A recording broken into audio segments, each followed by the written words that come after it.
जी हमारा आज 7 इंशाल्लाह उसको डिस्कस करते हैं। चैप्टर 1 हम डिस्कस कर रहे हैं। बड़ा ही स्लोली और ग्रेजुअली हम चल रहे हैं, लेकिन आप लोगों को ये आइडिया है कि आगे जाकर फिर हमें स्पीड अप भी इसको करना पड़ेगा, पेस भी थोड़ी बढ़ानी भी पड़ सकती है। इसलिए वहाँ तक आपने ना इसको पाइल अप करना, साथ साथ ही चीज़ें जो हैं वो कवर करते जाएँ। ठीक है, कोई भी क्वेश्चन है वो ऑब्वियसली आप लोगों को पहले भी पता है इस चीज़ का, जब मर्ज़ी पूछें, जिस टाइम मर्ज़ी पूछें वो आप पूछ सकते हैं। व्हाट्सएप करें, ठीक है, लाजमी साथ साथ अपनी क्यूरीज रिजॉल्व करें। अदरवाइज़ बाद में अगर ये ज़्यादा डाटा हो गया तो ये करना मैनेज आप लोगों से मुश्किल हो जाना है, इसलिए इसको साथ साथ लेकर चलें।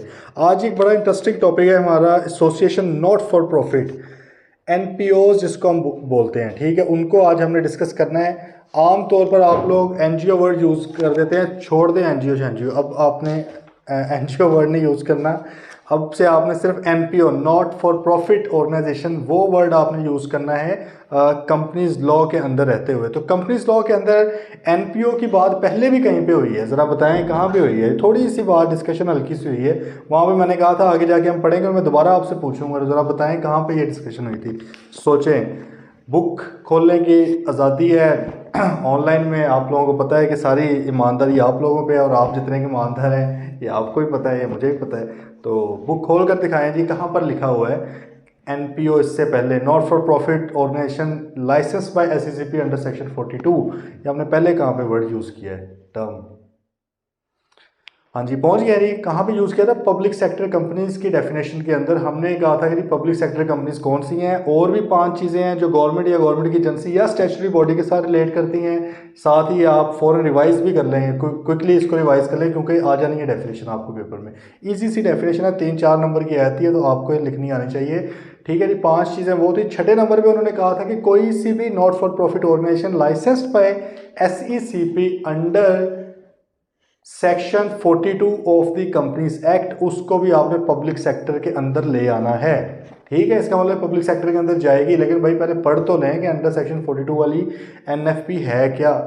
और मसला तो ये है कि हमने तो ये डिस्कस नहीं किया था कि कंपनीज एक्ट जो है लिमिटेड कंपनीज के ऊपर अप्लाई होता है, जिनकी लाइबिलिटी लिमिटेड होती है उनके ऊपर अप्लाई होता है। तो ये नॉट फॉर प्रॉफिट जो कि एक बिजनेस भी नहीं है, कंपनी तो दूर की बात है, it's not even a business, तो इसको बीच में कहाँ से डाल दिया उन्होंने?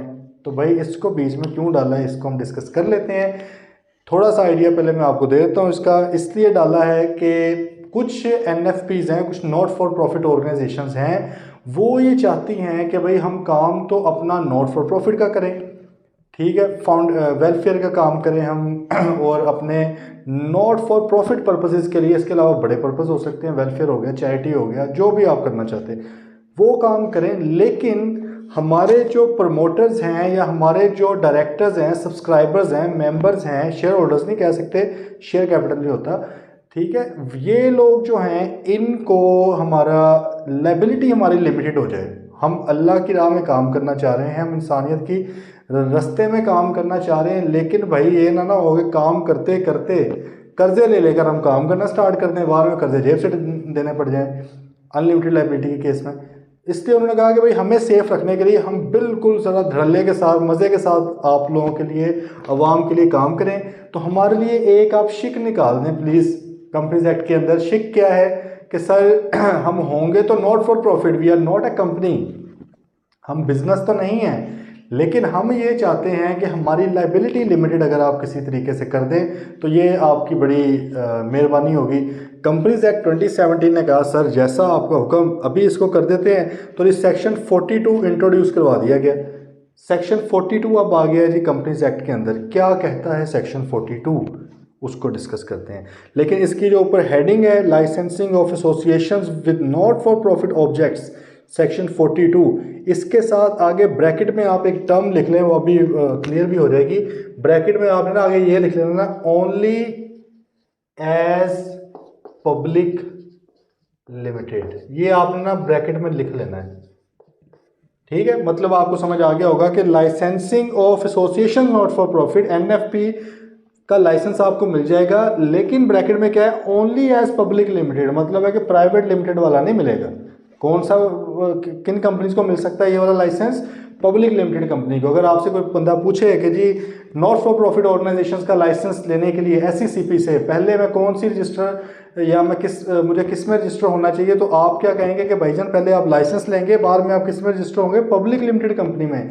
लाइसेंस लेने के बाद आप प्राइवेट लिमिटेड में नहीं जा सकते, because this section is only for NFP who are going to be registered as a public limited company. ये बात थोड़ी सी क्लियर होगी, आगे चलते हैं। अब कॉन्सेप्ट क्या है जी?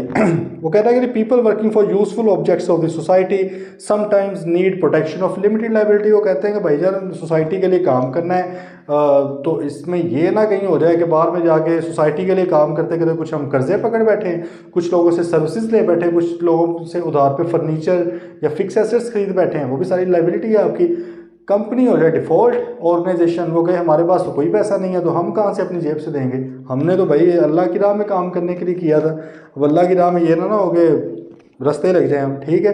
तो उस काम के लिए क्या है भाई, हमारी लाइबिलिटी को आप प्लीज़ लिमिटेड कर दें, ठीक है। तो उन्होंने क्या कर देते हैं, act allows the registration of companies as associations not for profit if they satisfy certain conditions to SECP.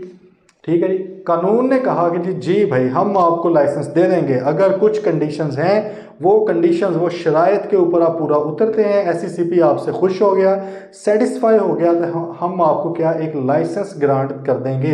कौन देगा आपको लाइसेंस? एसईसीपी ही देगा, कुछ कंडीशंस देखते हुए। वो कंडीशंस कहाँ पे लिखी हुई हैं? They are written in section 42 of the companies act 2017, उसके अंदर कुछ शराइत लिखी हुई हैं। वो शराइत क्या है अभी उसको देख लेते हैं, ठीक है। लेकिन एक बार आपको समझ आ गई है कि भाई अगर आपने ये वाली बनानी है ना, पहले लाइसेंस लेना पड़ेगा। इसके अलावा जो प्राइवेट कंपनीज थी या पब्लिक कंपनीज थी, एसएमसी हो या प्राइवेट हो, पब्लिक आपकी अनलिस्टेड हो, लिस्टेड के लिए तो लाइसेंस हो गया ना, वो भी एक किस्म का लाइसेंस मतलब अप्रूवल है, वो तो लाइसेंस हो गया कि आपने स्टॉक मार्केट से पहले लाइसेंस लेंगे फिर आप अपने शेयर उस वहाँ पे बेच सकते हैं।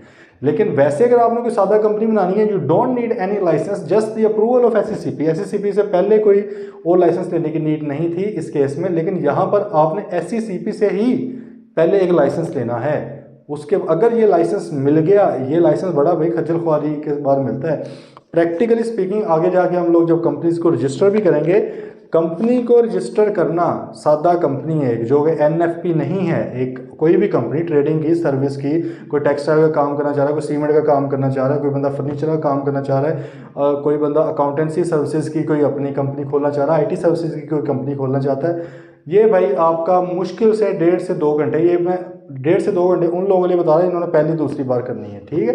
बाद में तो आपका हाथ सेट होता है, आप मैक्सिमम 25 से 30 मिनट में पूरा डाटा उसमें डालते हो, सबमिट कर देते हो, अगले दिन तक मैक्सिमम आपकी कंपनी रजिस्टर हो जाती है एक दिन के अंदर, ठीक है। क्या लागे 2 दिन कर लें, 3 दिन कर लें, बस इससे ज़्यादा नहीं। जबकि ये जो है ना NFP, not for profit organisations, not for profit organisation under section 42, ये भाईजान इसको बतौर कंपनी रजिस्टर करने से पहले इसको बतौर एनएफपी लाइसेंस लेना पड़ता है। वो लाइसेंस बहुत ज़्यादा आपको मेहनत के बाद मिलता है, कम से कम 6-8 महीने कम से कम में, अगर आपकी सारी डॉक्यूमेंटेशन क्लियर है। क्योंकि देखें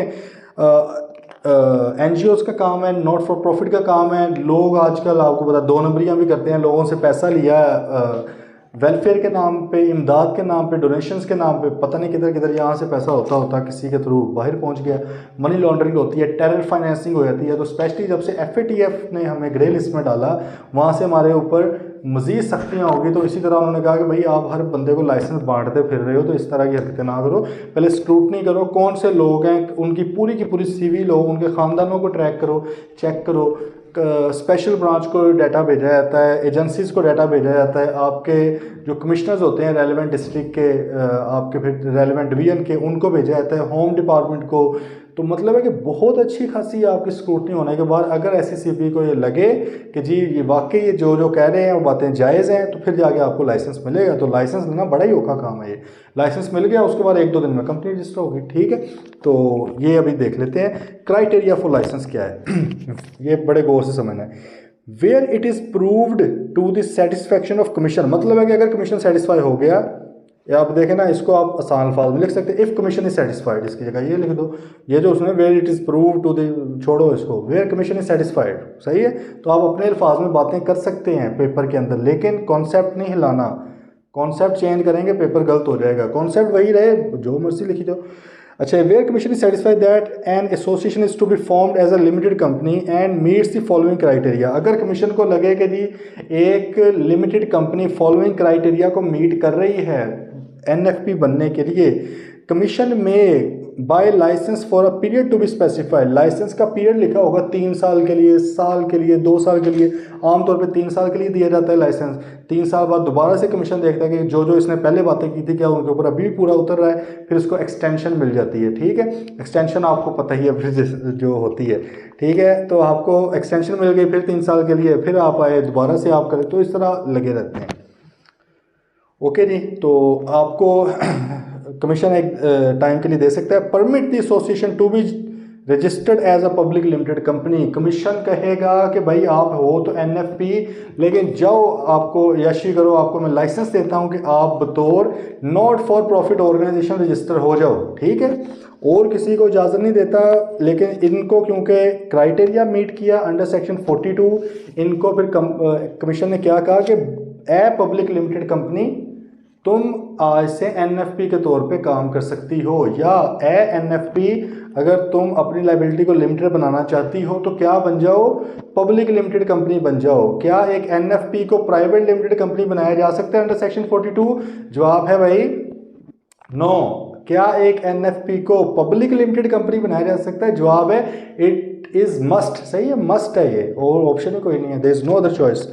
तो without addition of the word limited और the expression guarantee limited to its name, ठीक है। अब देखें मसला पता क्या है, हमने जब पीछे पढ़ा था लाइबिलिटीज पढ़ा था, वहाँ पे हमने कहा था जी कि क्रेडिटर्स को कैसे वार्न किया जाता है, पब्लिक को कैसे वार्न किया जाता है।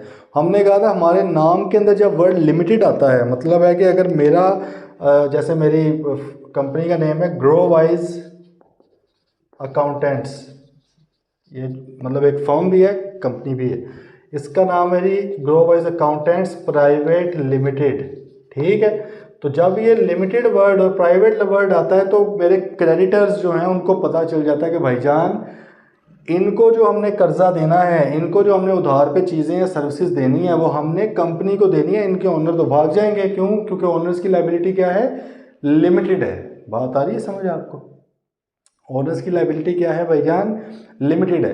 अच्छा, अब ये वाले जो चीज़ है ना, ये देखकर फिर होता क्या है कि आपके जो क्रेडिटर्स हैं उनको पता लगता है यार ये लिमिटेड कंपनी है, ये कंपनीज के लिए वर्ड यूज़ किया जाता है। मतलब जो प्राइवेट लिमिटेड है वो इस तरह लिख देती है, अगर ये प्राइवेट ना होती simple grow wise accountants limited आया ना था वर्ड, ठीक है।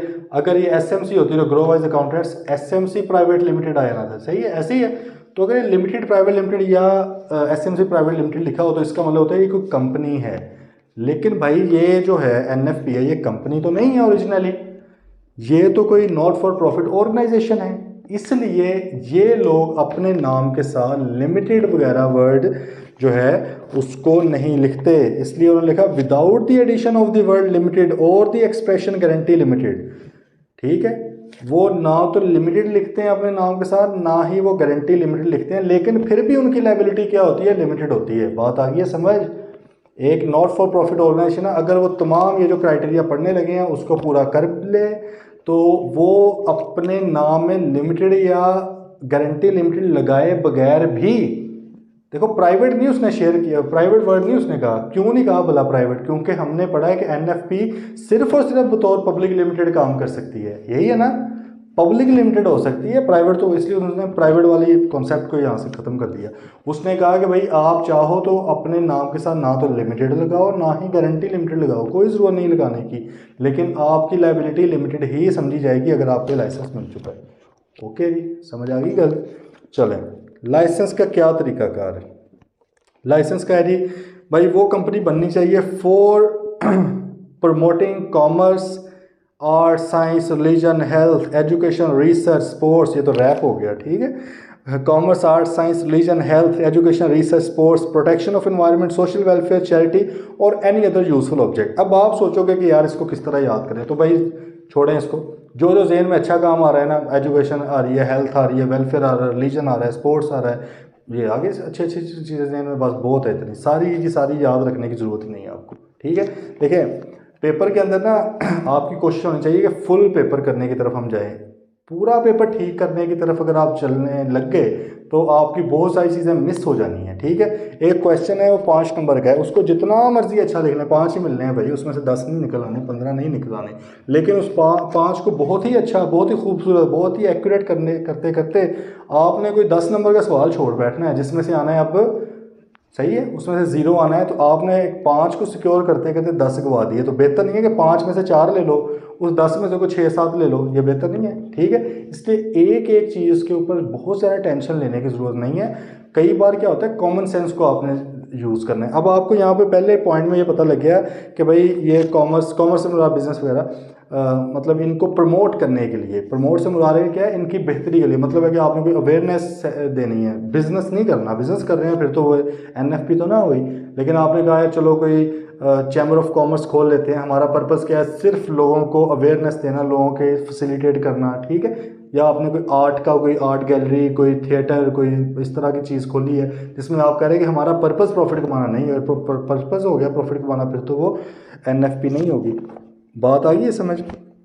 तो पहले नंबर पे जी अच्छे काम के लिए आप कर रहे हैं। दूसरे नंबर पे such company intends to apply the company's profits. अब इसको कंपनी इसलिए बोल रहे हैं ना क्योंकि भाई वो लिमिटेड कंपनी अपने आप को बनाना चाह रही है। ठीक है, intends to apply the company's profits and other income in promoting its objects. ठीक है, कंपनी का जो भी प्रॉफिट होगा, वैसे हम देखो नॉट फॉर प्रॉफिट ऑर्गेनाइजेशन के लिए प्रॉफिट का वर्ड ही नहीं हम वैसे तो यूज़ कर सकते, नहीं ना कर सकते।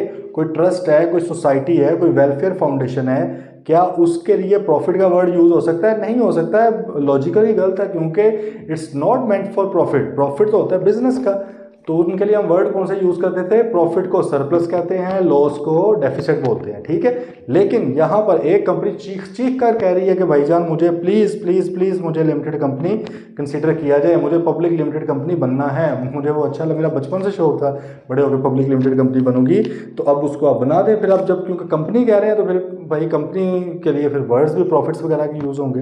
बात आ गई समझ। तो पहले नंबर पे तो यह है कि अच्छे कामों के लिए, और दूसरे नंबर पे यह है कि उसके जितने भी प्रॉफिट्स वगैरह या इनकम है वो कंपनी के ही ऑब्जेक्ट्स के लिए यूज़ हो। मतलब है कि शेयर होल्डर्स वगैरह, शेयर होल्डर तो है ही नहीं, उसके गारंटी लिमिटेड होती है, वो डिविडेंड के तौर पे नहीं लेकर जा सकते। दूसरे पॉइंट में उसने कह दिया प्रोहिबिट्स, रिस्ट्रिक्ट की बात नहीं है, ये हमने पहले एक जगह पे डिस्कस किया था कि रिस्ट्रिक्शन से मुराद होता है कर सकते हो लेकिन भाई कुछ रुकावटें हैं। ठीक है, प्रोहिबिट से मुराद कर ही नहीं सकते, सीधी ना है। ठीक है, तो अगर प्रोहिबिट आपको किया गया है तो आप सिरे से ही नहीं कर सकते। तो भाईजान आपको सख्ती से मना कर दिया गया कि आप किसी तरह के डिविडेंड की पेमेंट नहीं करेंगे। डिविडेंड का आपको पता है कि कंपनी एक अलग सेपरेट लीगल एंटिटी है, कंपनी का प्रॉफिट होता है, उस प्रॉफिट में से कंपनी अपने मेंबर्स को पैसे बांटती है। ठीक है, जब पैसे बांटे जाते हैं उन पैसों को क्या बोला जाता है? डिविडेंड बोला जाता है। वो अलग से मेंबर्स की इनकम है, कंपनी की इनकम थी प्रॉफिट, ऐसे ही है। लेकिन यहाँ पर क्या है कि भाईजान आप तो नॉट फॉर प्रॉफिट ऑर्गेनाइजेशन है, बेशक आपने अपने आप को पब्लिक लिमिटेड का लाइसेंस ले लिया है लेकिन बतौर एनएफपी लिया है, इसलिए जो भी प्रॉफिट होगा वो सिर्फ और सिर्फ कंपनी के ऑब्जेक्ट्स, कंपनी के मकासद के लिए इस्तेमाल होगा, जो ऊपर पॉइंट 1 के अंदर आपके हैं। मेंबर्स किसी भी तरह का डिविडेंड नहीं ले सकते। ठीक है जी, एंड वो कहता सिर्फ यही नहीं, तीसरे वाली बार भी बीच में है, मतलब तीनों चीज़ें होना लाजमी है। तीसरी क्या है? And such company's objects and activities are not and shall not, अभी भी नहीं है और फ्यूचर में भी नहीं होंगे, at any time be against the laws, public order, security, sovereignty and national interest of Pakistan.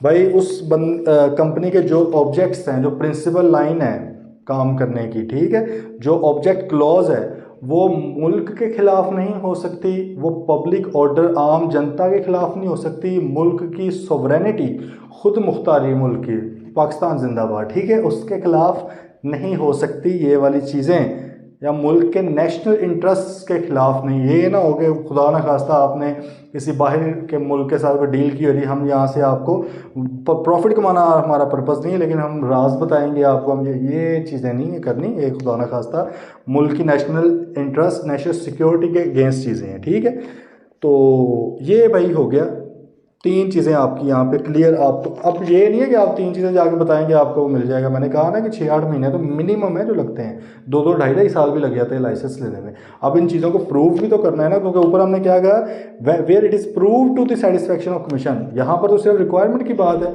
क्या अगर आपको कोई भी डॉक्यूमेंट मैं जमा करवाऊँ तो इसका क्या मतलब होगा, मैंने प्रूव कर दिया है? प्रूफ तो नहीं किया, अभी तो मैंने करना है कि ये जो मैं बातें कर रहा हूँ वो सही भी हैं। उसके ऊपर फिर SCCP जो जो डॉक्यूमेंट्स मेरे से चाहता है, जो जो इन्फॉर्मेशन चाहता है, उसके रजिस्ट्रार वो मांग सकते हैं। आपको पता है रजिस्ट्रार की अथॉरिटी होती है इन्फॉर्मेशन लेने की, तो वो हमसे फिर इन्फॉर्मेशन वगैरह रिक्वायर करते हैं, और जहाँ पे जाकर उनको लगे कि ये मामला ओके है, फिर वो हमें लाइसेंस देंगे। बात होगी क्लियर।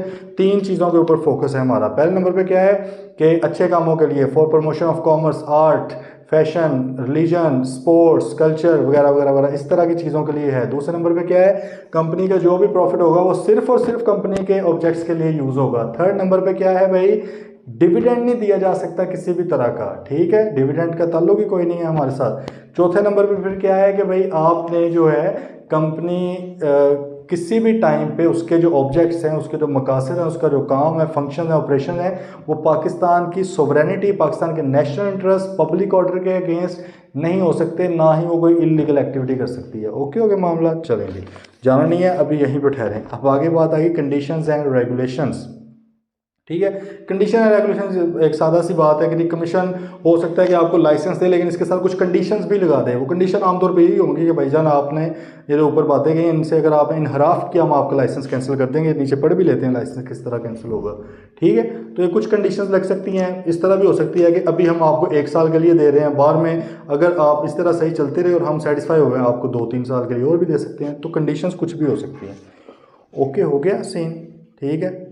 और वो जो कंडीशंस होंगी वो आपने, जो भी शराइत लिखी गई हैं वो आपने मेमोरेंडम और आर्टिकल्स के अंदर लगा देनी है, क्योंकि अब ये भी कंपनी होगी ना, लिमिटेड कंपनी बन गई है, तो इसका भी मेमोरेंडम भी बनाएगा, इसका भी आर्टिकल्स ऑफ एसोसिएशन बनेगा, उनके अंदर भी आपने डिटेल में लिख देनी है, ताकि तमाम तर शुरकाए महफिल, शेयर होल्डर्स या शेयर होल्डर्स तो नहीं है, तमाम मेम्बर्स को पता चल जाए, ठीक है। ये मैं कुछ गलतियाँ तो वैसे ही हो जाती हैं इंसानी तौर पे, और कुछ गलतियां होती हैं वो मैं इंटेंशनली करता हूँ ताकि बार बार आप कहें यार ये सर ने फिर ये क्यों ये बात की।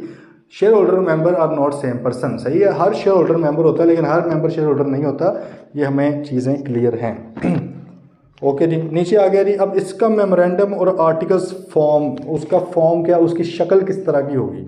तो भाईजान memorandum and articles of a company, of a company से मुराद क्या है, ये वाली कंपनी, लाइसेंस एज अबव, मतलब आप ये कह लें memorandum and articles of an NFP registered as a limited company under section 42 shall be in accordance in the form set out in table F in the first schedule and approved by the commission।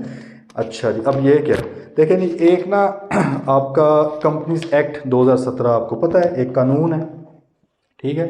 उस कानून के अंदर बेतहाशा requirements लिखी हैं जो आपने बतौर कंपनीज उनके साथ कंप्लाई करना है। कुछ प्राइवेट के लिए हैं, कुछ पब्लिक के लिए हैं, कुछ NFP के लिए हैं, इस तरह मिक्स है, ठीक है।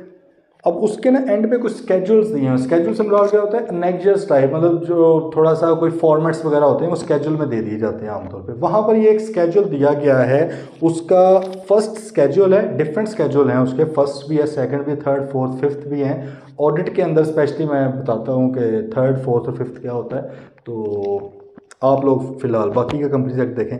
तो फर्स्ट स्केड्यूल के अंदर ना डिफरेंट टेबल्स बताए हुए हैं। टेबल से मुराद क्या है कि वहाँ पर ना कुछ फॉर्मेट्स बताए हुए हैं। तो उसका जो टेबल F है फर्स्ट स्केड्यूल का, ठीक है, टेबल F जो है उसके अंदर बताया हुआ है कि जी कंपनी का मेमोरेंडम एंड आर्टिकल्स कौन सा होगा, कौन सी कंपनी का भाईजान, ये वाली कंपनी का। मतलब उधर एक फॉर्मेट दिया हुआ है, बस आपने वो उठाना है, अपनी डिटेल्स भी इसमें फिल करनी है। मतलब तो लिखा होगा नेम ऑफ कंपनी, सही है, आगे आपने अपना नेम लिख देना, एड्रेस ऑफ कंपनी, फलां फलां फलां फलां फलां चीज़ें हैं, ये रिक्वायरमेंट्स हैं, चेक करते जाएं क्या इसको आप पूरा करेंगे, करेंगे करें, इधर साइन करें, इधर साइन करें, इस तरह करके मेमोरेंडम का फॉर्मेट है और आर्टिकल्स का भी फॉर्मेट है, वहाँ पर दिया हुआ है। आपने सिंपल उसको फिल करना है बतौर association not for profit under section 42 और उसको अप्रूव करवा लेना है कमीशन से। अप्रूव कमीशन से हो गया तो वही आपका मेमोरेंडम और आर्टिकल्स बन गया। इसका मतलब है कि you don't need to separately prepare, अपना इंडिविजुअली प्रिपेयर करने की आपको ज़रूरत नहीं है मेमोरेंडम या आर्टिकल। सादा सा आपके लिए आसान काम कर दिया है कंपनीज एक्ट ने कि भाईजान यही अपना लो, छोड़ो, तुमने कहाँ कुछ करना है, तुमसे कहाँ हो पाएगा, ठीक है जी। अब नीचे बात आ गई प्रिविलेजेस एंड ऑब्लिगेशंस। तो भाईजान अगर आप ये पंगा ले बैठे हैं, एनएफपी बन गया अंडर सेक्शन 42, तो क्या फ़ायदे और क्या ऑब्लिगेशन है आपकी? सर आपने खुद कह दिया कि हम एक लिमिटेड कंपनी भी, तो जो जो लिमिटेड कंपनी के ऊपर रिक्वायरमेंट लगती है वो आपके ऊपर भी लग जाएगी। लिमिटेड कंपनी ने भी एजीएम बुलानी है, शेयर होल्डर्स मेंबर्स की मीटिंग्स करनी है, आपने भी उनकी मीटिंग्स करनी है, डायरेक्टर्स की मीटिंग है, आपकी भी डायरेक्टर्स की मीटिंग है, ठीक, उन्होंने भी अपने फाइनेंशियल स्टेटमेंट्स को पब्लिश करना है, being a public limited company. और आप भी क्या है, पब्लिक लिमिटेड कंपनी है, आप प्राइवेट तो बन ही नहीं सकते, आपने भी उनको पब्लिश करना है। बात आ रही है समझ? तो जो जो रिक्वायरमेंट्स उनके ऊपर आगे जाके हम पढ़ते जाएंगे वो सारी लग जाएंगे। इसलिए उसने कहा the association on registration, registration होने के ऊपर shall enjoy all the privileges, सारे मजे हैं आपके, आपकी भी लाइबिलिटी लिमिटेड होगी, ठीक है, एंड भी subject to all the obligation. लेकिन साथ साथ भाई वो भी हैं, ठीक है, खतरात भी हैं आपके साथ है। बात आ गई है समझ? एसोसिएशन नॉट फॉर प्रॉफिट, अभी तक आप लोगों को थोड़ा बहुत इसका आइडिया हो गया होगा, बाकी एक बार खुद से पढ़ेंगे इंशाल्लाह मज़ीद आइडिया हो जाएगा। नीचे आ रही है रेवोकेशन ऑफ लाइसेंस, ख़तरनाक बात आ गई। चलो, जितने मुश्किल से आपको लाइसेंस दिया गया है उतनी ही आसानी से आपसे वापस ले लिया जा सकता है, ठीक है। आपको अच्छा खासा साल 8 महीने 1.5 2 साल, कई लोगों को 3 3 5 5 साल भी लगा लेते हैं, अच्छा खासा रगड़ा लगा के खर्चा करवा के आपका। लेकिन एससीसीपी वैसे अच्छी बात है कि स्पीड मनी रिश्वत वगैरह के इतनी ज़्यादा मतलब है ही नहीं, लेट्स से। मुझे वैसे पर्सनली हमारे प्रैक्टिस के अंदर रहते हुए सबसे बेहतर इदारा एसईसीपी ही लगता है, क्योंकि वहाँ पर जो काम है थोड़ा तो एक तो ट्रांसपेरेंट है, शफाफ है, और काफ़ी ज़्यादा चीज़ें वैसे ही उनकी ऑनलाइन है। अभी वैसे उन्होंने नया एक पोर्टल निकाला है ईजी फाइल, उस ज़्यादा थोड़ा बेहतर है, तो कम है, सही है, मतलब काफ़ी हद तक कम है। बाकी हो तो जाता ही है लेकिन काफ़ी कम है एज़ कम्पेयर टू, सही है, जो दूसरे हमारे बड़े कुछ इदारे। रीजंस फॉर रेवोकेशन, रेवोकेशन का मतलब बिजनेस लॉ वालों पता है आप लोगों को, रिवोक करना, ख़त्म करना। लाइसेंस जितनी मुश्किल से दिया गया था उतनी आसानी से वापस हो सकता है, ठीक है, अगर आपने ये जो पॉइंट्स हैं इनसे रूगर्दानी की तो आपको फारिग कर दिया जाएगा। चलें जी सर, ये पेपर में अक्सर आता है, ठीक है, एनएफपी में से अक्सर आया था पेपर में। चलें देखते हैं। पहले तो सिंपल सी बात है कि जो आपने ऊपर दावे किए थे 4, ये तो सिंपल लॉजिकल बात है ना कि अगर उन चारों दावों में से कुछ भी झूठा निकल आया तो वो तो उधर से फारिग हो गए ना, ये तो इजी बात है ना। बाकी कंडीशंस भी देख लेते हैं और क्या क्या रीजंस हो सकती हैं रेवोकेशन की, वो भी देख लेते हैं। लेकिन एक आपको बड़ा इजी सा पॉइंट मैंने याद रखने के लिए बता दिया है। अगर आपको ऊपर वाले 4 पॉइंट याद हैं तो थोड़ी सी वर्डिंग यहाँ पे चेंज है, लेकिन चीज़ें वही हैं, वो भी आप 4 डाल सकते हो कि भाईजान अगर साबित हो गया कि आपने झूठ बोला था, आपका वो ऑब्जेक्ट ही नहीं था, आपने कहा था कि मैं तो कल्चर के लिए करना चाह रहा हूँ, पता नहीं अब कल्चर के नाम पर आप कुछ और लग गए करने, ठीक है, तो फारिग कर दिया आपको उधर से भी। फिर आपने कहा था कि जी हम प्रॉफिट को सिर्फ कंपनी के लिए इस्तेमाल करेंगे, आप तो अपने लिए इस्तेमाल करने लगे। फिर आपने कहा था हम कोई डिविडेंड नहीं देंगे, आप डिविडेंड देने लगे, ठीक है। फिर आपने कहा था कि नेशनल इंटरेस्ट, पब्लिक ऑर्डर, कोई इलीगल काम नहीं करेंगे, आप तो सही है। तो इसका एक तो सिंपल सा इसका जवाब जो है रेवोकेशन का रीजंस का, एक तो ये है कि ऊपर वाली कंडीशन में से कुछ होगी, लेकिन इनके अलावा भी तो कुछ रीजंस हो सकते हैं, वो देख लेते हैं।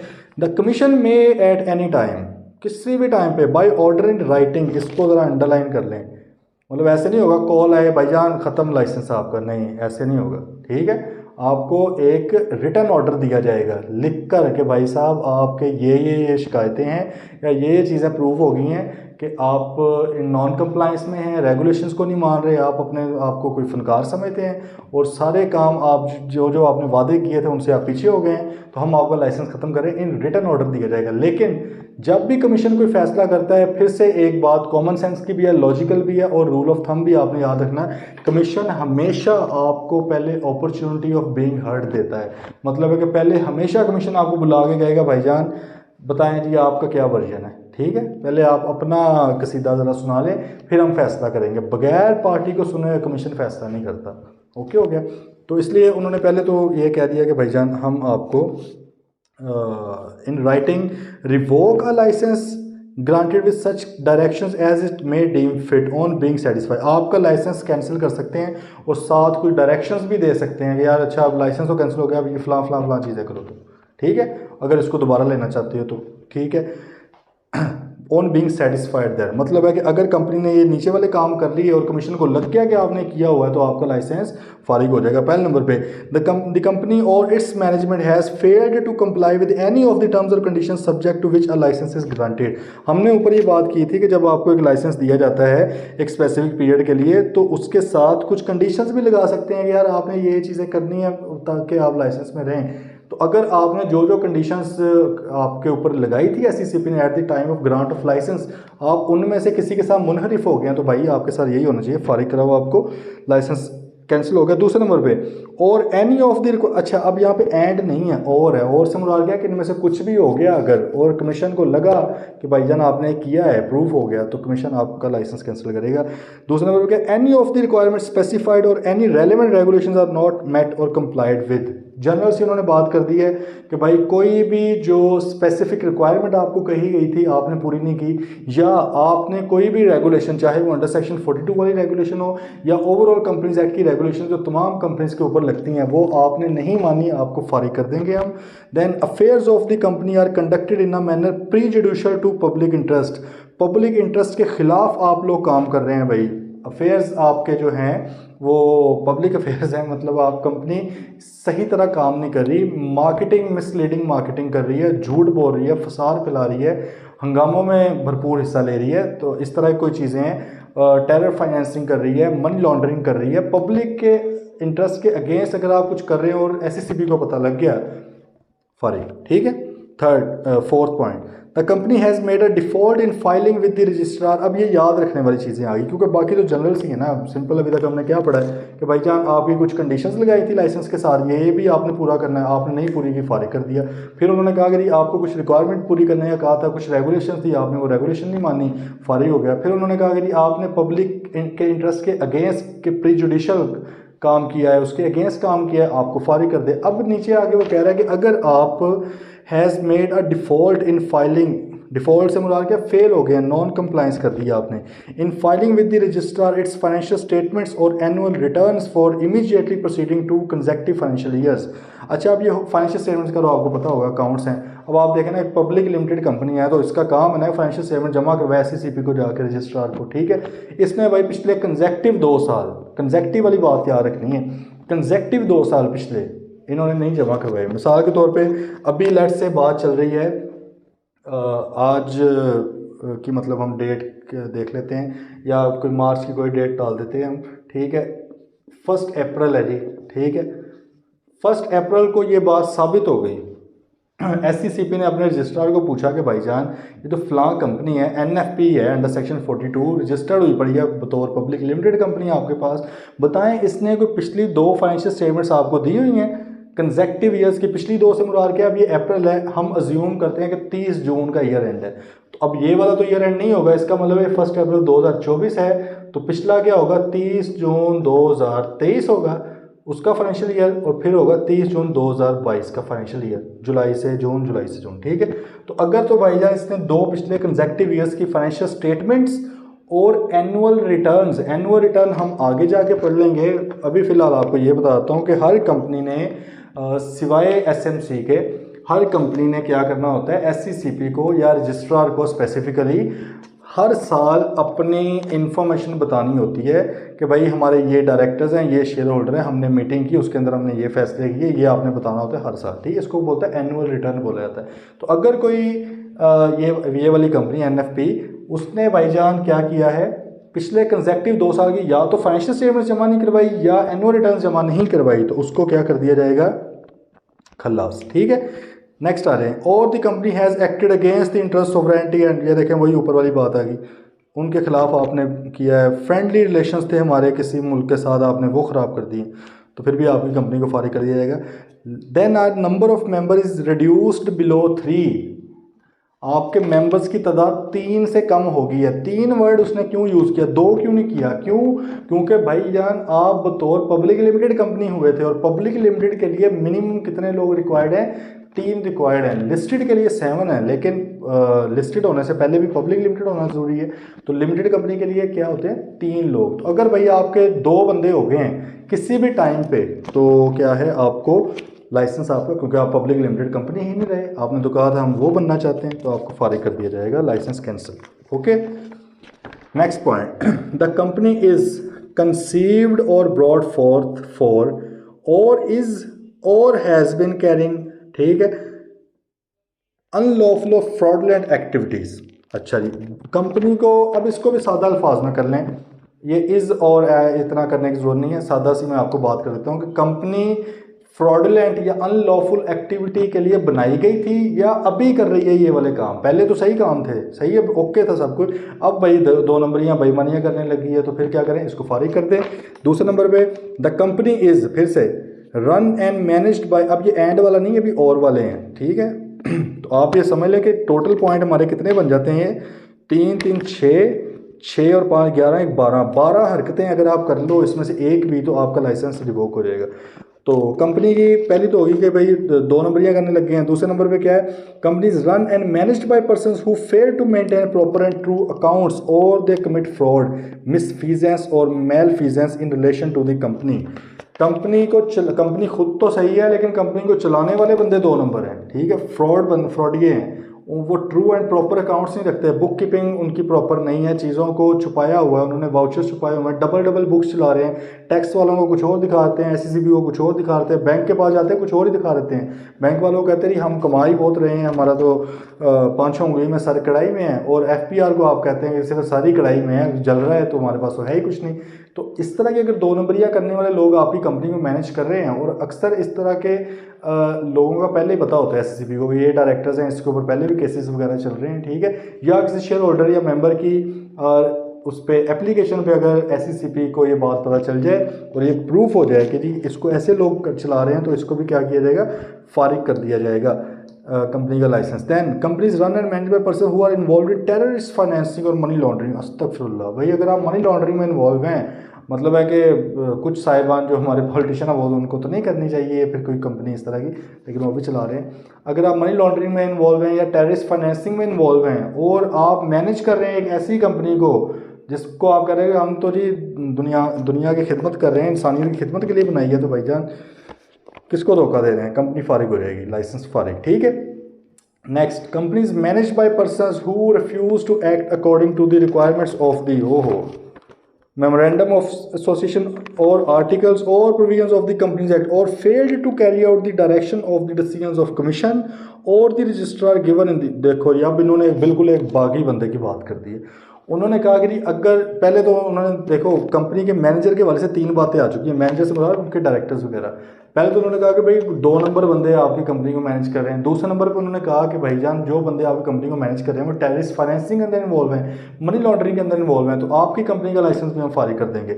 तीसरे नंबर पर अब वो कह रहे हैं कि भाई आप ऐसे बंदों से कंपनी चलवा रहे हो जो बागी हैं सिस्टम के, जो कहते हैं कि ना तो मैं किसी मेमोरेंडम को मानता हूँ, आपको पता ही है कुछ सही है ना, तो मैं किसी मेमोरेंडम, ये किताब मेरे लिए महज किताब है, कागज़ हैं, ठीक है, इसको मैं नहीं मानता, या वो कहता नहीं मैं आर्टिकल्स को नहीं मानता, या वो कहता है companies act, what is companies act, I don't care, ठीक है, ये रद्दी का टुकड़ा है, मैं इसको फेंक रहा हूँ, कंपनीज एक्ट को वो नहीं मानता, या किसी भी तरह की रिक्वायरमेंट्स कमीशन ने कोई डायरेक्शंस दी हुई हैं उनको नहीं मानता, सीधा आगे से इनकार कर देता है, तो भाई फारिग कराओ ना, फिर ये आपकी लाइसेंस ही हम कैंसिल कर देते हैं। बात आ गई समझ, ठीक है।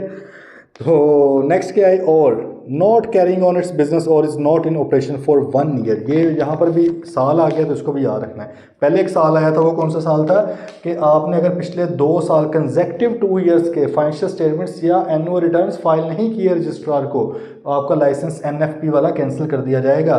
दोबारा वो ये कह रहा है कि भाईजान अगर आप ऑपरेशंस में ही नहीं है, बिजनेस ही नहीं कर रहे, काम ही नहीं कर रहे, 1 साल हो गया है, तो लाइसेंस किस काम के लिए लिया है भाई, वापस करो हमारा लाइसेंस, चलो दौड़ो यहाँ से, ठीक है।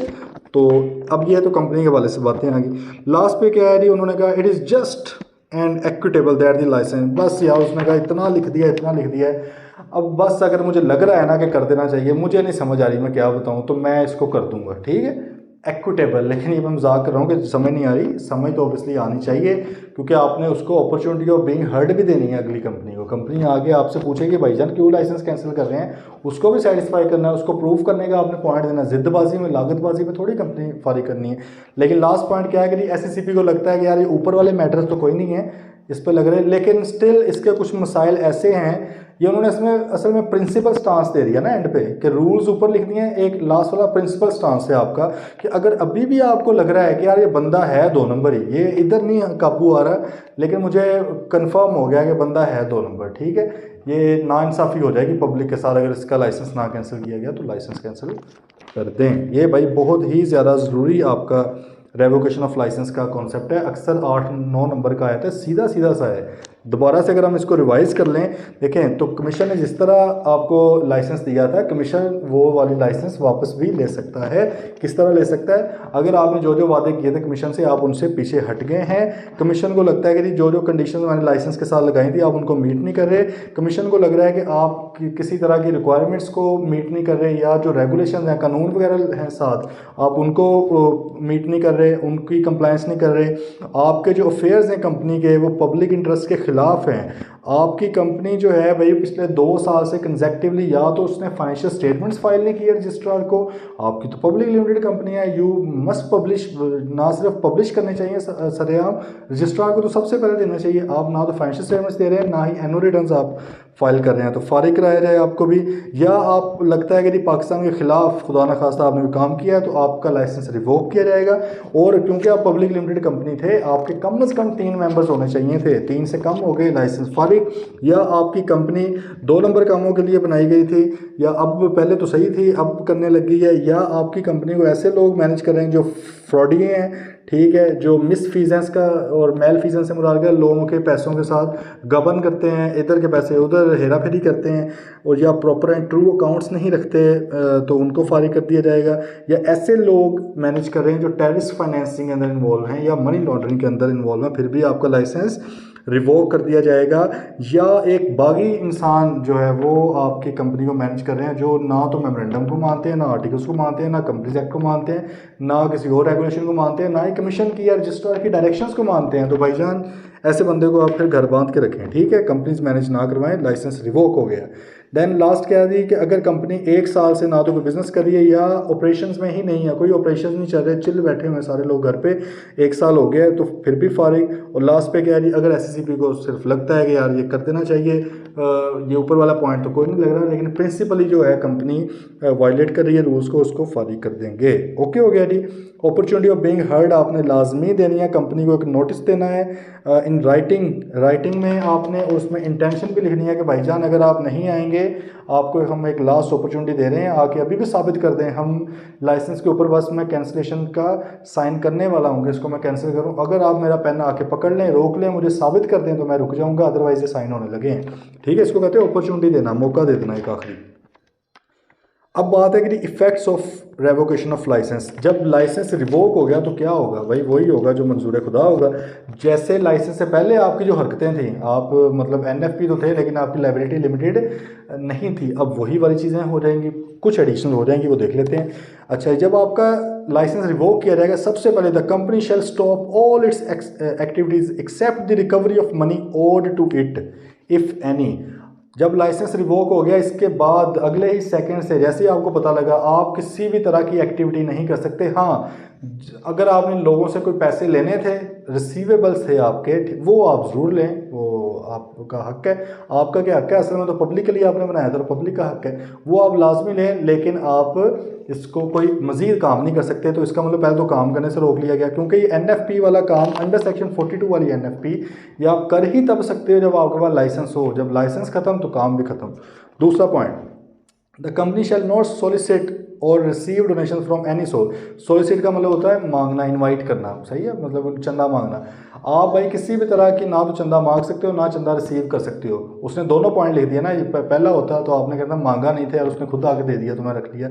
उसने कहा नहीं भाई, ना ही मांगना है किसी से और ना ही रिसीव करना, कोई दे भी तो उसे बता दो कि भाईजान अल्लाह हाफिज़ हो गया, हमारा लाइसेंस खत्म हो गया।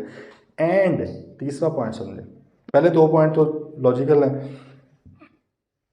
तीसरा point, and all the assets of the company, company के जो भी एसेट्स होंगे after satisfaction of all debts and liability. Satisfaction से मुराद क्या है, तमाम डेट्स और लाइबिलिटीज़ को सेटल करने के बाद, पे करने के बाद, जाहिर है कि लाइबिलिटीज़ वगैरह को पे करना है, मेंबर्स तो नहीं करेंगे, क्यों? क्योंकि मेंबर्स की लायबिलिटी क्या थी? अनलिमिटेड, लिमिटेड लायबिलिटी थी उनकी, ठीक है। तो किसको करना पड़ेगा? कंपनी को ही करना पड़ेगा। तो कंपनी जिस चीज़ के पैसे देने अपने एसेट बेच बेच के पैसे देगी। अब बच के कुछ एसेट पीछे, ठीक है। अगर तो ख़त्म हो गए फिर तो अल्लाह हाफिज़ है। अगर कुछ बच गए तो उसके asset shall be transferred to another similar company having similar or identical object. मतलब है कि एक और एनएफपी को ट्रांसफ़र कर दिए जाएंगे, क्योंकि एनएफपी तो बनती ही पब्लिक की खिदमत के लिए, ठीक है। तो उन्होंने कहा कि भाईजान एक कंपनी ए थी, ठीक है, कंपनी ए का लाइसेंस हो गया रिवोक। अब इसके कुछ एसेट्स बचे, लेट्स से इसके टोटल एसेट्स थे 100 के, लाइबिलिटीज़ थी इसकी 50 की। पीछे पैसे कितने बच गए? 50 बच गए। अब ये 50 ये नहीं है कि इसके मेंबर्स जेब में डाल के ले जाएं, चलो जी मेहरबानी हमारा लाइसेंस रिवोक, हमने इतनी कमाई कर ली है।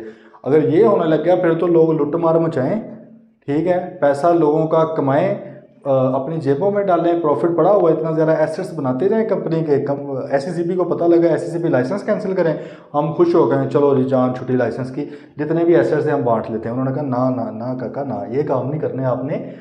काम ये करना है कि भाईजान ये जो एसेट्स बच गए आपके तो हैं ही नहीं, they are not of members, members के तो नहीं है। ये आपने क्या करना है, ये आप किसी और कंपनी बी को, जो कि एनएफपी ही है अंडर सेक्शन 42 और उसके भी सिमिलर ऑब्जेक्ट्स हैं आपकी तरह का, आपका भी लेट से कल्चर के लिए था या आर्ट्स के लिए आपने भी किया हुआ था एनएफपी को रजिस्टर, उसने भी उसी काम में किया हुआ है, तो आप उसको ट्रांसफ़र कर दोगे। कितने टाइम के अंदर अंदर भाईजान? आप इसको करेंगे within 90 days of the revocation of licence और such extended period as may be allowed by commission. 90 दिन के अंदर अंदर, जब आपका जिस डेट को लाइसेंस रिवोक होगा उसके 90 दिन के अंदर अंदर, पेपर के अंदर डेट्स लाजमी आते हैं। वैसे मैं आप लोगों को एंड पे एक सी लॉ की डेज की समरी भी दूंगा, अभी इसलिए नहीं दूंगा कि आप फिर उसके ऊपर रिलाई करने लग जाओगे, पढ़ोगे नहीं। आप फिलहाल इधर से पढ़ें, जैसे भी आपको याद होता है इसको रख लें, ठीक है। इंशाल्लाह एंड पे मैं दे दूंगा, वो आप क्विकली उसको देखेंगे एक दो बार तो वो हो जाएगा। वैसे उसको आप ज़्यादा बार भी देख सकते हो, छोटा सा ही वो है एक डॉक्यूमेंट, 2 पेज है बस, ठीक है। तो यहाँ पर अब बात समझ लें, दोबारा ज़रा रिवाइज कर लेते हैं। अगर एक कंपनी का लाइसेंस रिवोक हो गया तो पहले नंबर पे तो क्या उसके साथ होगा, किसी भी तरह का काम नहीं कर सकते। हाँ, जिनसे पैसे लेने थे वो आप ज़रूर रिसीव करें। दूसरे नंबर पे ना तो आप चंदा मांग सकते हो, ना ही अगर कोई दे रहा है तो वो ले सकते हो। यू कैन नॉट सोलिसिट और receive donation from any kind, सही है, एनी काइंड ऑफ पर्सन, वो आप नहीं ले सकते। तीसरे नंबर पे ये है कि भाई अब कुछ एसेट्स भी तो होंगे ना आपके, तो एसेट्स मेंबर्स के कोई नहीं है, वरना तो हर मेंबर ही लुट मचा के भाग जाए घर। तो उन्होंने कहा कि ये एसेट्स आपने जिस दिन आपका लाइसेंस रिवोक होगा, लेट्स से 1 मार्च को रिवोक हुआ है, उसके बाद 90 दिन के अंदर अंदर आपने क्या करना है, ये वाला लाइसेंस जो एसेट्स हैं after settling, after satisfaction of debts and liabilities, ये सिमिलर नेचर की सिमिलर ऑब्जेक्ट्स वाली एनएफपी को आपने ट्रांसफ़र कर देना है। या 90 दिन वाला टाइम जो है थोड़ा एक्सटेंड भी किया जा सकता है, अगर कमीशन को लगे तो कमीशन इसको एक्सटेंड भी कर सकता है, ठीक है। However a reasonable amount to meet the expenses of voluntary winding up और making an application to registrar for striking the name of the company off the register may be retained by the company. अच्छा, आप देखें 50 रुपये बचे थे, 50 रुपये इधर देने थे, लेकिन हमने सोचा यार अब कंपनी को वाइंड अप भी तो करवाना, अभी तो लाइसेंस कैंसिल हुआ ना, लिमिटेड कंपनी तो नहीं ना कैंसिल हुई, वो तो वहाँ की वहाँ ही है। मसला ये है कि हमारा तो पर्पज़ सिर्फ एनएफपी का काम करना था, अब उस कंपनी को भी हमने ख़त्म करना है, वाइंड अप करना है। वॉलंटरी वाइंड अप से मतलब रज़ाकाराना तौर पर हम कर रहे हैं। या एक दूसरा ऑप्शन होता है, वो आप वाइंड अप नहीं भी करते, आप रजिस्ट्रार को एक एप्लीकेशन देते हो कि यार हमारा नाम रजिस्टर में से रिमूव कर दिया जाए, हम ख़त्म हो चुके हैं, ठीक। वो ऐसी कंपनीज के लिए ही होता है जिनका कोई एसेट कोई लाइबिलिटी हो ही ना, ठीक है। इसका भी वैसे कुछ भी नहीं बचना, तो स्ट्राइक ऑफ की तरफ भी जा सकती है ऑप्शन में कि हमारा नाम मिटा दो, या दूसरे नंबर पे क्या है, प्रॉपरली वाइंड अप भी करवा सकती है। अब इन्हें लगा कि यार वाइंडिंग अप के ऊपर 5 रुपये 5 मिलियन खर्च होने हैं, तो इसको ये साइड पे निकाल लें, बाकी के जो 45 मिलियन है वो किसके नाम पे चले जाएंगे, दूसरी कंपनी को ट्रांसफ़र कर देंगे। अब ये जो कंपनी कौन डिसाइड करेगा, ये एससीसीपी नहीं करेगा, आप खुद करेंगे, आपने खुद ढूंढनी है और एससीसीपी को अप्रूवल के साथ उसको बता के आपने इसको कर देना है। ओके होगी बात, होपफुली बात आ गई समझ, ठीक है। अच्छा, अब ये करने के बाद रिपोर्ट टू रजिस्ट्रार, आपने रजिस्ट्रार को रिपोर्ट भी कर देना कि भाईजान ये तमाम जो रिक्वायरमेंट्स थी, हमारा लाइसेंस कैंसिल हुआ था, हमने ये हिसाब किताब निकाला है, आफ्टर सेटिस्फेक्शन ऑफ डेट्स हमने ये वाले पैसे किसी और कंपनी को दे दिए हैं, ठीक है।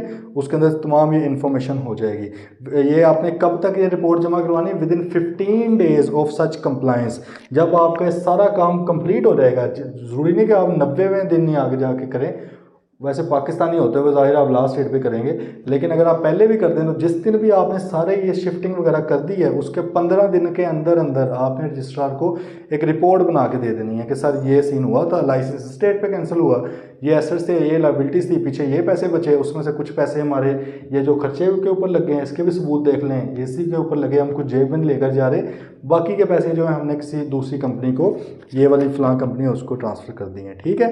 Proceedings for winding up with in 30 days of acceptance of the report by the registrar submitted by the company. अब ये उससे अगला स्टेप आ गया, प्रोसेस वाइज लेकर चल रहा है आईकर। उसने कहा कि भाई पहले आपने लाइसेंस कैंसिल करवाया, 90 दिन के अंदर अंदर आपने शिफ्ट कर दिए, उस शिफ्टिंग के कंप्लीट कंप्लायंस के 15 दिन के अंदर अंदर आपने रजिस्ट्रार को रिपोर्ट बनाकर दे दी कि देखें जी हम अब अच्छे बच्चे बन गए, हमने सारा कुछ कर दिया है, लाइसेंस नहीं मिलने वाला वैसे वापस अब। ठीक है। उसके बाद प्रोसीडिंग्स फॉर वाइंडिंग अप, उसके फिर 30 दिन के जब रजिस्ट्रार एक्सेप्ट करेगा रिपोर्ट को, जब आपने रिपोर्ट दी है वो फिर उसको एक्सेप्ट किया उसने, उसके 30 दिन के अंदर अंदर द बोर्ड शैल, बोर्ड से मुराद क्या है, board of directors, BOD, board shall initiate necessary proceedings for winding up. वो जो हमने ऊपर कहा था कि हम 5 रुपये रख रहे हैं तो मुझे जेब में तो नहीं ना रखना है भाई, या आपने क्या करना, वाइंडिंग अप करवानी है या स्ट्राइकिंग ऑफ जो भी आपने करवाना है उसके ऊपर आप ये वाला काम स्टार्ट कर दोगे विद इन 30 डेज। ठीक है। इनिशिएट करना है, बाकी कंप्लीट नहीं करना, कंप्लीशन तो जाहिर है SCCB की मर्जी है ना कब वो वाइंड अप उसको करती है, आपने क्या करना है, इनिशिएट कर देना अपनी तरफ से। ठीक है। Appointment of administrator in case of default, default से मुराद क्या है भाई कि अगर डेट्स ज़्यादा हुए, एसेट्स कम हुए तो फिर क्या होगा, डिफ़ॉल्ट हो गया, बैंकरप्ट होगी कंपनी, बैंकरप्सी आ गई है, उस केस में क्या होगा, कमीशन में अपॉइंट एन एडमिनिस्ट्रेटर, एक बंदा अपॉइंट करेगा कमीशन कि भाईजान अब जाके आप देखो इस कंपनी के मामला। अगर तो डिफ़ॉल्ट वाला सीन, ये डिफ़ॉल्ट वाला सीन नहीं था, हमारा लाइसेंस कैंसिल हुआ है, डिफ़ॉल्ट थोड़ी किया है हमने, मतलब हमने लाइसेंस की कंडीशंस में डिफ़ॉल्ट ज़रूर किया, नॉन कंप्लायंस ज़रूर किया, लेकिन कर्जे पे करने में डिफ़ॉल्ट नहीं किया। 50 के कर्जे थे, 100 रुपया भाई हमारे पास था, इधर एडमिनिस्ट्रेटर को आने की ज़रूरत ही नहीं है। लेकिन अगर ये सीन ये हो जाता, 100 रुपया होता, 150 की लाइबिलिटी होती, डिफ़ॉल्ट कर गए, अब क्या होगा, कमीशन में अपॉइंट, अभी भी में है, शेल नहीं है। कमीशन को अगर मुनासिब लगता है, आप पे ऊपर यकीन नहीं है, आप 2 नंबर बंदे हैं इसलिए तो लाइसेंस कैंसिल हुआ है, अब कमीशन किसी एडमिनिस्ट्रेटर को भेज सकता है, किसी ऑफिसर को, कि भाईजान आप जाके मामला इसके सारे देखें। ठीक है। लास्ट पे क्या है, restriction on members and officers, ये बात ज़रा समझ लें।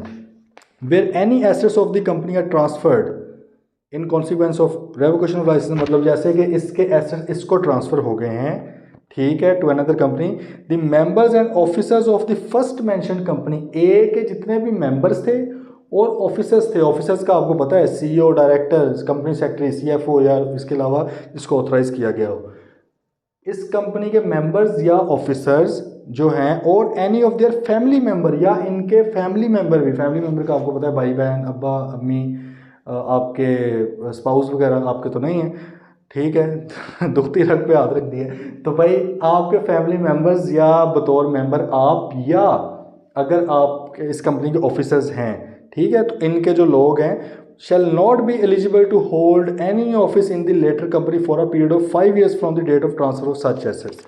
ठीक है भाई, जिस डेट पे ये एसेट्स ट्रांसफ़र होने हैं इस कंपनी को, उस डेट से लेकर अगले 5 साल तक इस कंपनी का कोई भी ऑफिसर, इस कंपनी का कोई भी मेंबर, या उस ऑफिसर या मेंबर के फैमिली मेंबर्स इस कंपनी के अंदर कोई भी जो है पोजीशन नहीं ले सकते, कोई भी ऑफिस होल्ड नहीं कर सकते। ऑफिस से मतलब वही है कि CEO, directors, company secretary, CFO या कोई और ऑथराइज ऑफिसर नहीं बन सकते। बात आई समझ क्यों ये कहा गया है भाईजान, ये इसीलिए कहा गया, ये ना हो कि आपने इधर से लाइसेंस कैंसिल करवाया, वो भी कोई जानने वालों की कंपनी निकल आई है, ठीक है, आपने उधर एसेट भेजे हैं, आपने कहा कोई बात नहीं यार, इधर से कैंसिल हो गया, इधर जाके वो शामिल हो जाते हैं, ठीक है, तो हमारी तो लगी रहेगी। तो इस चीज़ को ख़त्म करने के लिए बात क्लियर है, ये रेवोकेशन ऑफ लाइसेंस आपको होपफुली समझ आ गई होगी। इसका पूरा थोड़ा सा रिवाइज कर लेते हैं क्विकली ज़रा। NFP को, NFP कह रही कि जो नॉट फॉर प्रॉफिट ऑर्गेनाइजेशंस हैं वो ये कहती हैं कि भाई हम लोगों के लिए, इंसानियत के लिए, फलाह बहबूद के लिए काम करना चाहते हैं, लेकिन हमें डर है कि वो काम करते करते कहीं हमारी जो कंपनी है, जब जो ऑर्गेनाइजेशन है वो इतनी लाइबिलिटी ना ले ले, इतने डेट्स ना ले बैठे हैं कि वो हमें अपनी जेब से पे करने पड़े। तो हमें सेव करने के लिए, प्रोटेक्शन देने के लिए प्लीज़ हमारी लायबिलिटी क्या कर दें, लिमिटेड कर दें। एससीसीपी ने कहा भाईजान ज़रूर करते हैं। कंपनीज एक्ट के अंदर एक सेक्शन निकाल लिया गया, नेशनल असम्बली के अंदर और सेनेट के अंदर कानून गया, उन्होंने एक सेक्शन निकाला अंडर सेक्शन 42। सेक्शन 42 के तहत एनपीओ आप बना सकते हैं, नॉट प्रॉफिट ऑर्गेनाइजेशन बना सकते हैं। लेकिन ऐसी कंपनीज को लाइसेंस तो मिलेगा, लेकिन सिर्फ और सिर्फ वो पब्लिक लिमिटेड के तौर पे काम कर सकती हैं। पब्लिक लिमिटेड के तौर पे काम करेंगी, लेकिन वो अपने नाम के अंदर लिमिटेड या गारंटी लिमिटेड नहीं यूज़ करेंगी ताकि लोग इसको बिजनेस ना समझें, ठीक है। लेकिन इनके ऊपर तमाम के तमाम फ़ायदे वही होंगे जो लिमिटेड कंपनी के होते हैं, सिवाय प्रॉफिट वगैरह के। मेंबर्स डिविडेंड नहीं ले सकते, ठीक है। और लायबिलिटीज़ भी वही होंगी जो लिमिटेड कंपनीज की होती हैं। मतलब इसके ऊपर पूरे का पूरा कंपनीज एक्ट 2017 लगेगा, ठीक है जी। तो ये मेमोरेंडम और आर्टिकल्स के लिए फर्स्ट कैजुअल का टेबल एफ ले सकते हैं। इनको लाइसेंस मिलने का एक क्राइटेरिया यही है, अगर ये किसी भी अच्छे काम के लिए कर रहे हैं। उसके अलावा इन्होंने अपने जो प्रॉफिट है वो सिर्फ बिजनेस के लिए, अपनी कंपनी के लिए यूज़ करना है, डिविडेंड वगैरह नहीं देने किसी मेंबर को, पाकिस्तान के खिलाफ या लॉ के खिलाफ या पब्लिक ऑर्डर के खिलाफ कुछ भी नहीं करना।